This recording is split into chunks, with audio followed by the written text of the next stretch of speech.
मित्रों प्रणाम। मैं बीवी चौहान, हमारी YouTube चैनल NDS बाय बीवी चौहान में आप सभी का स्वागत है। मित्रों, इंसान जो है अपना जीवन जीने के लिए मौज मजा मस्ती आनंद लूटने के लिए कोई न कोई सहारा ढूंढता है। एक समय था जब लोग प्रभु प्राप्ति में अपना जीवन बिताते थे। हजारों लाखों साल वनवास, पहाड़ियों में गुफाओं में जाकर तपस्या करते थे और अपना जीवन सार्थक बनाते थे। उसमें उनको आनंद आता था। समय बीतते बीतते सतयुग, द्वापर, त्रेता, कली, यदा यदा ही धर्मस्य ग्लानिर्भवति भारत।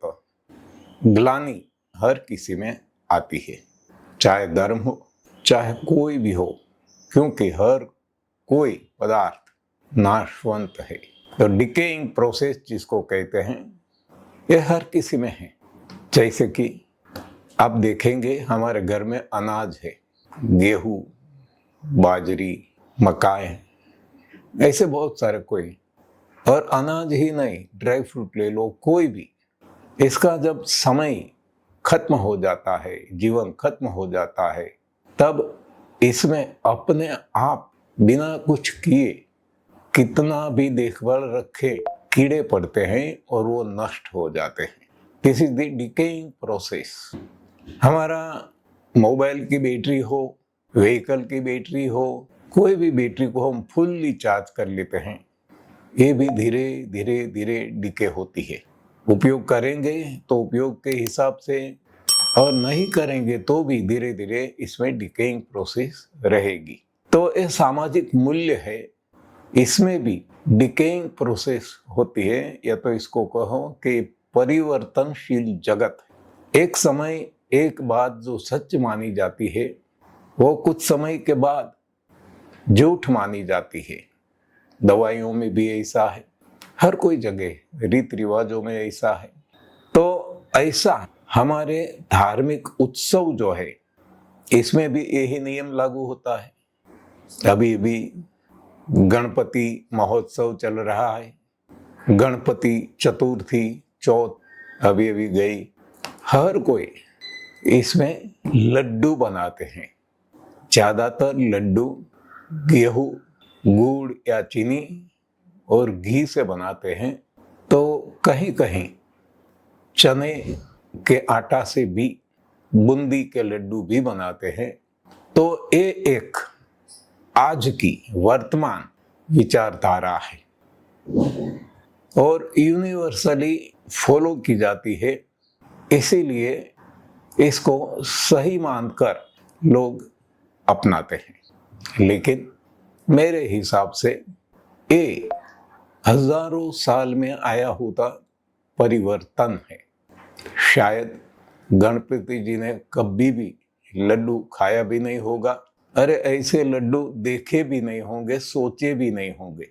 लेकिन समय है ना, समय बदलता रहता है। समय के साथ सोच भी बदलती रहती है, रीति रिवाज भी बदलते रहते हैं। तो आज जो है वो सत्य माना जाता है, जो पास्ट में था ही नहीं, ऐसा हो सकता है। और फ्यूचर में भी वो टोटली बदल जाएगा। जब फिर सतयुग आएगा, ये सारे समीकरण बदल जाएंगे। तो आज हम वर्तमान की बात करें तो मेरे हिसाब से जो लड्डू खाए जा रहे हैं, और वो भी गणपति जी के नाम से, तो इसमें कुछ भ्रांतियां, गलतफहमी हैं। मेरे हिसाब से न गणपति जी ने कोई ऐसे लड्डू खाए हैं जो आज हम उनको भोग लगाते हैं, न उन्होंने सोचा भी होगा, लेकिन जो है इसको तो स्वीकारना ही पड़ेगा। तो अब देखते हैं कि ये हमारे लिए, इंसान के लिए ये कितना आवश्यक है, कितना फायदेमंद है, कितना नुकसानदायी है, इसमें कुछ बदलाव जरूरी है या नहीं। तो ये मेरी अपनी सोच से मैं आपको बताता हूं। ये कोई शास्त्रों में नहीं है, कोई विज्ञान में भी नहीं है, मेरी अपनी सोच, जो भीतरी सोच है, यानी कि मेरा खुद का विज्ञान। इसमें मैं मानता हूं कि जो लड्डू हम भोग लगाते हैं गणपति जी को, इसमें हम अनाज या तो दालें, घी, गुड़ या तो चीनी, ये सब कुछ डालते हैं और उनको इतना आग पे प्रोसेस करते हैं कि मेरे हिसाब से ये भगवान को भोग लगाने लायक रहता ही नहीं है। एक तो अनाज व दालें, गुड़ और चीनी इंसान का भोजन है ही नहीं। दूध से बनी चीजें, यानी कि जो घी हम उपयोग करते हैं, ये इंसान का भोजन है ही नहीं। और इसको आग पे इतना जलाकर नष्ट भ्रष्ट करके केवल गुड़ और चीनी का स्वाद लेते हैं, जो मीठा लगता है, खाते हैं, और कुछ भावना है धार्मिक, लेकिन ये नुकसानदेही है। इससे फायदा बिल्कुल नहीं है, ऐसा मेरा स्पष्ट मानना है।